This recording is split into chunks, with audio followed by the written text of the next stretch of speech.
Bonjour chères belles à mon éveil et bienvenue sur ma chaîne Arc-en-Ciel et Magie de l'Univers. Aujourd'hui, je vais aborder un thème très important qui concerne bon nombre de personnes, à savoir le fait d'être accompagnant d'une personne proche qui est atteinte d'une maladie grave ou incurable. En tous les cas, si vous êtes intéressé ou concerné par le sujet, restez avec moi. À tout de suite. Être accompagnant d'un parent proche. Alors parent, c'est pas forcément le terme qui veut dire papa ou maman, ce n'est pas ce terme-là. Non, c'est un parent, c'est quelqu'un avec qui vous avez une relation étroite, à savoir ça peut effectivement être un papa, une maman, un frère, une sœur, des cousins, des grands-parents, voire un ami proche, un enfant. Peu importe le lien filial, l'important c'est que vous êtes concerné parce que vous êtes aidant d'une personne malade.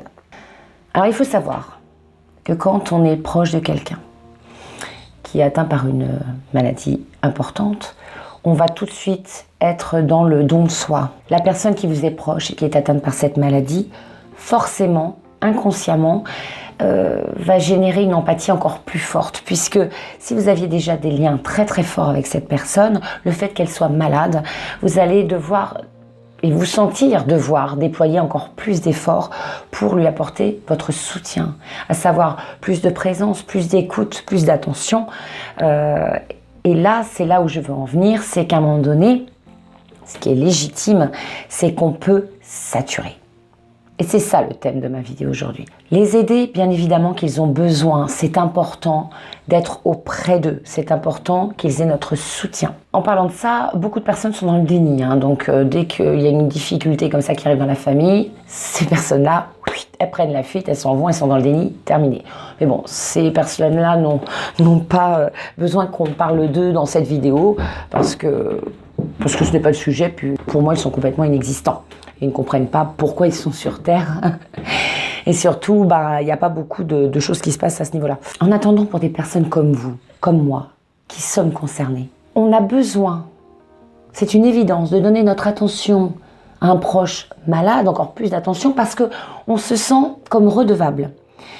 Si ce sont nos parents, par exemple, notre papa qui est malade ou notre maman qui est malade, on va avoir encore plus besoin de témoigner notre amour par rapport à la reconnaissance qu'ils aient été nos parents, qu'ils nous aient élevés, qu'ils nous aient éduqués. Un petit peu un retour de manivelle, même si c'est pas très poétique à dire, mais c'est un petit peu ça.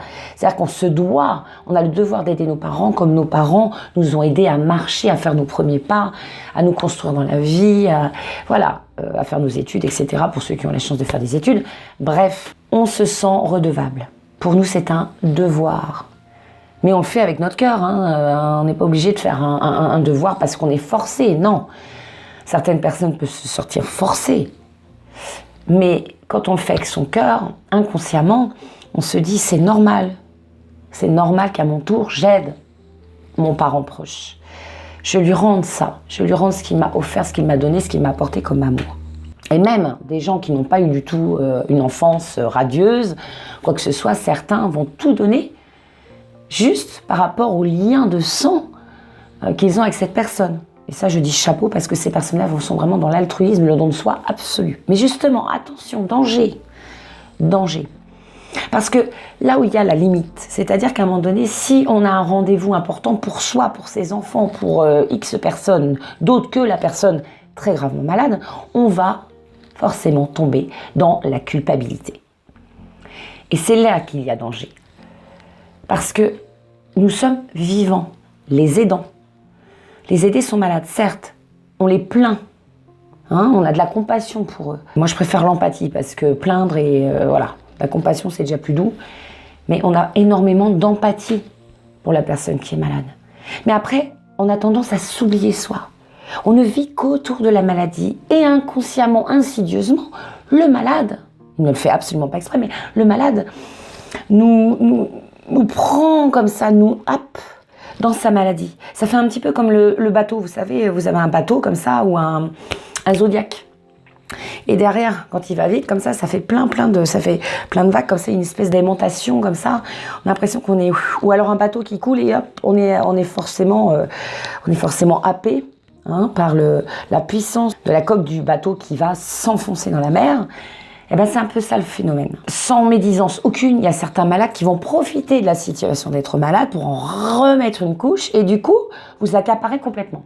Donc ça, j'appelle ça des malades vampires. Voilà, et ça, malheureusement, il y en a beaucoup qui font ça.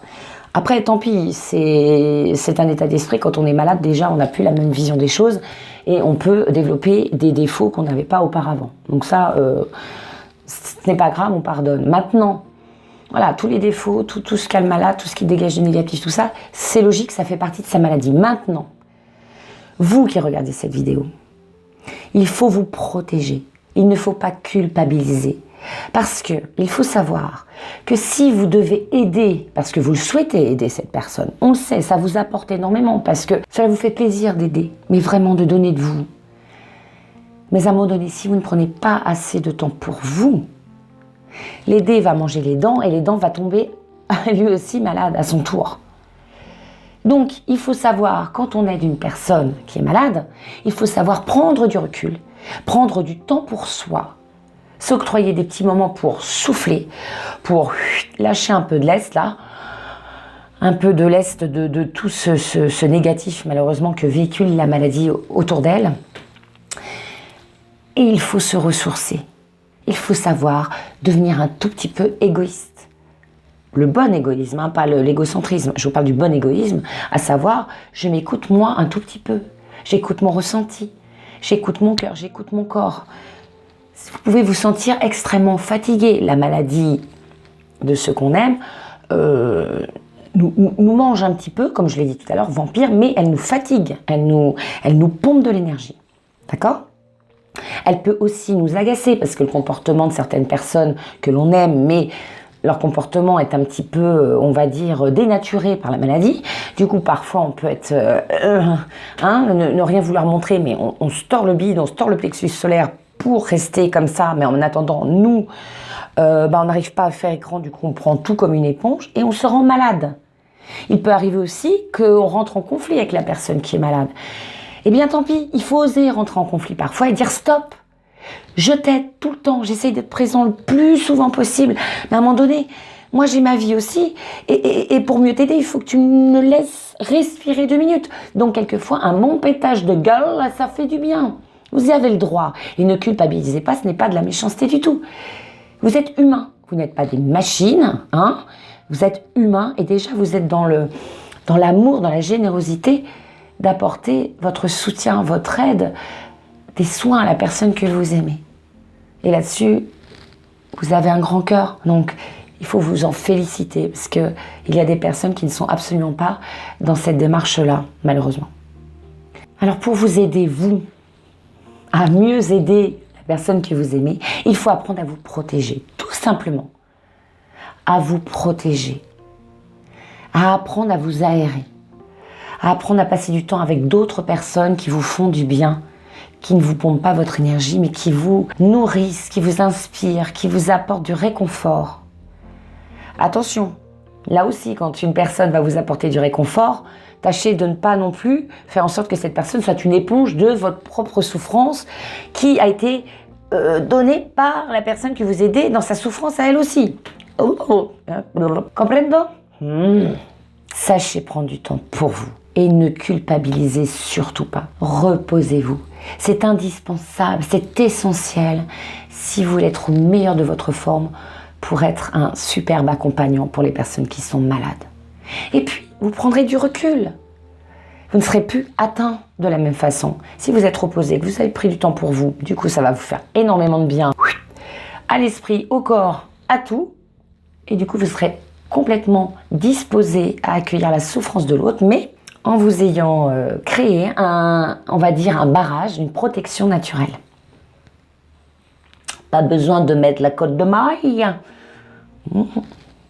Voilà, protection invisible, mais au moins vous ne serez plus atteint dans votre plexus, atteint dans votre corps, hein, parce que souvent aussi on peut développer du métiisme. À force de prendre la souffrance de l'autre, on peut développer, contracter des douleurs similaires à l'autre. Combien de gens, et vous devez en connaître, ont accompagné une personne très malade, mais ont tellement donné d'elles-mêmes, sans pouvoir souffler, exténuer, qu'elles en sont devenues encore plus malades que la personne, le conjoint, la conjointe, tout ce que vous voulez. Attention. Et puis quelquefois, la personne qui est malade, elle aime bien souffler aussi, je pense, et elle a peut-être besoin aussi qu'on prenne un petit peu de distance pour qu'on lui manque un petit peu, hein, parce qu'à force de voir la personne malade tout le temps, régulièrement, ben, elle a l'habitude qu'on vienne tout le temps, et du coup, ça devient comme, ben voilà, ça fait partie du quotidien, et puis si la personne ne vient pas, c'est pas possible, puisqu'elle vient tout le temps de toute façon. Eh bien non. Sachez entretenir le manque avec ceux qui sont malades et que vous aimez. Parce que si ça devient une habitude, c'est dangereux aussi. Alors, ça dépend. Si c'est vraiment une personne en fin de vie, je peux absolument comprendre. Hein, nous l'avons vécu avec ma soeur. Ça, c'est... Non, ça vous... La vidéo ne vous concerne absolument pas. Là, c'est normal qu'on soit présent jusqu'à la fin. Jour, nuit, à ne pas dormir, être fatigué, ça, c'est tout à fait normal. Pour moi, c'est inévitable. Nous devons accompagner les personnes en fin de vie, les personnes que nous aimons, comme nous avons été formidablement accueillis quand nous sommes nés. Quand on a la chance d'avoir une famille qui nous accueille. Hein. Entre parenthèses. En résumé, vous ne pouvez pas porter la maladie de l'autre. La maladie lui appartient. Et vous devez vous porter bien pour être un soutien pour la personne qui est malade. Et si la personne qui est malade vous voit épanoui, ça lui donnera peut-être encore plus envie de se battre. Plutôt que si elle voit des gens autour d'elle qui sont certes présents tout le temps, mais qui sont un petit peu rabat-joie, morbides, limite, comment on va dire ça ? Bah limite, ils m'ont déjà enterré, quoi. Hein ? Pas très optimiste. Alors, prenez soin de vous, prenez du temps pour vous. Et vous aurez une meilleure écoute. Vous serez d'un meilleur soutien et vous aurez davantage de patience. Et puis, vous pourrez rentrer chez vous beaucoup plus serein. Et faire en sorte de laisser la maladie là où elle est, soit à l'hôpital, soit au domicile de vos proches. Mais que cette maladie ne continue pas à vous poursuivre dans votre vie personnelle, hein, votre vie familiale à vous. Et j'espère que cette vidéo vous aura donné un petit peu de réconfort si vous étiez dans la culpabilité ou du moins si vous êtes un petit peu en train de perdre pied en ce moment. Et sachez que vous êtes une très très belle âme, une très très belle personne, pleine d'amour et d'empathie et que vous devez prendre soin de vous. Si vous faites cette démarche d'accompagnement dans la maladie d'une personne proche, eh bien sachez que vous êtes une personne formidable. Parce qu'il y en a qui ne sont pas du tout dans le même état d'esprit et de cœur que vous. Alors pour rester formidable, eh bien prenez soin de vous. Parce que vous avez beaucoup de moments à vivre encore et à partager. Je vous fais de gros bisous, je vous embrasse de tout mon cœur. Prenez soin de vous et portez-vous bien surtout. Juste dans quelques secondes, si vous souhaitez prendre un petit moment pour vous, ça dure très peu de temps, 3-4 minutes, voire 5. J'ai canalisé une petite méditation pour vous, que je vous confie avec tout mon cœur. Donc n'hésitez pas à vous allonger, prendre un petit temps là juste après pour vous asseoir tranquillement, vous mettre dans une position extrêmement confortable et écouter cette méditation que j'ai faite avec tout mon cœur. Si vous aimez le contenu de mes vidéos, n'hésitez pas à vous abonner. Ça doit être, je vais essayer de le faire comme ça. Par là, il y a le petit, voilà, hein, la petite icône. Sinon, n'hésitez pas à partager mes vidéos autour de vous. À vos amis, pas à vos ennemis. Hein. Et puis, je vous prie de prendre soin de vous et de vous porter bien. Assieds-toi très confortablement. Ou prends une position qui te semble extrêmement douce, rassurante. Tu peux également t'allonger.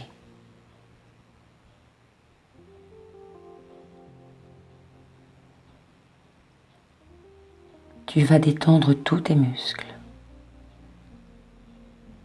et respirer profondément.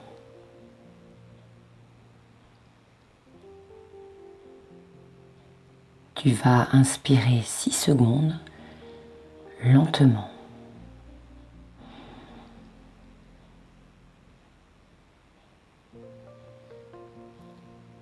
Et tu expires 6 secondes lentement.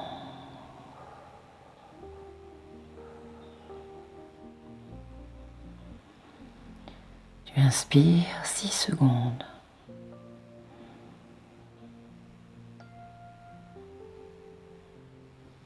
Et Puis tu expires 6 secondes.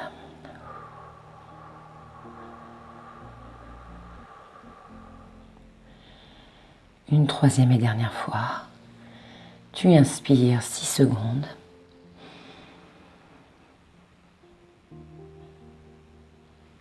Et puis tu expires 6 secondes.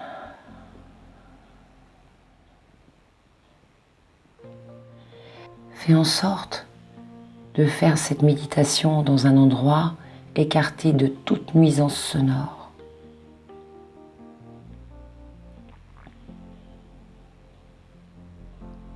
Continue à respirer profondément, mais lentement.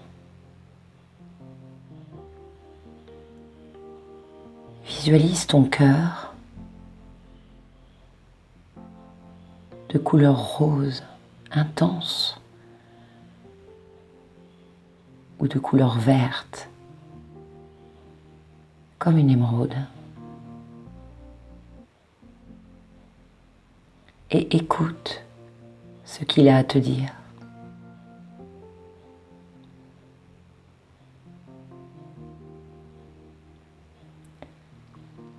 Tu es une belle âme, bienveillante, attentionnée, emplie d'amour. Prends ce moment pour toi, car tu le mérites.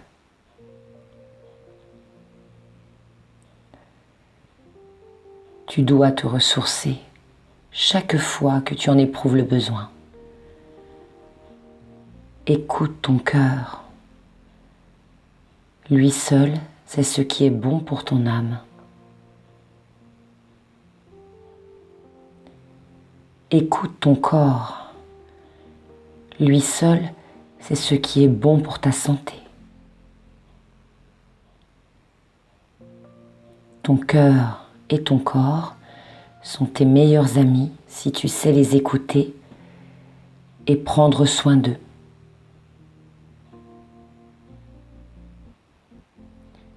Tu peux donner de l'amour à ceux qui en ont besoin. Tu peux porter une grande écoute, déborder d'attention et de don de soi. Mais pour accomplir tout cela, tu dois penser à toi.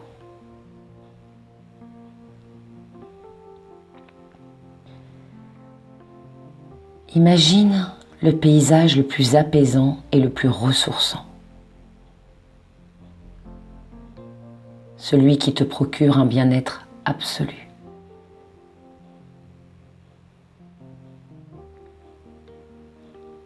Prends le temps d'observer chaque détail, comme si tu admirais une peinture inspirante dans ses moindres recoins.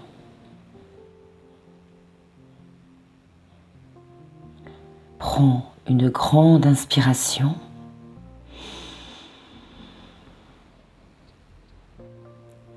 Puis expire lentement.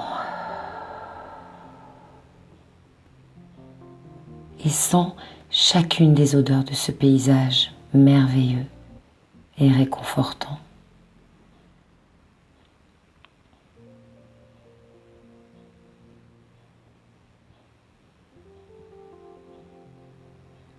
Prends une grande inspiration. Puis expire lentement.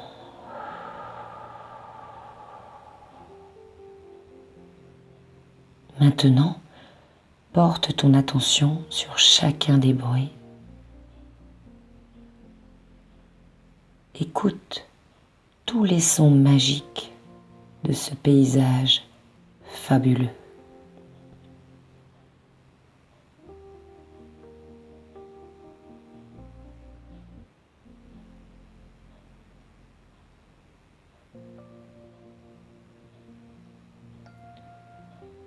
Chaque fois que tu te sentiras triste, épuisé, en colère, que tu ressentiras des doutes, de la peur ou quelque autre émotion négative, Isole-toi, si possible, quelques minutes dans ce paysage qui deviendra ton refuge précieux et ressourçant. Que l'amour universel te protège et veille sur toi.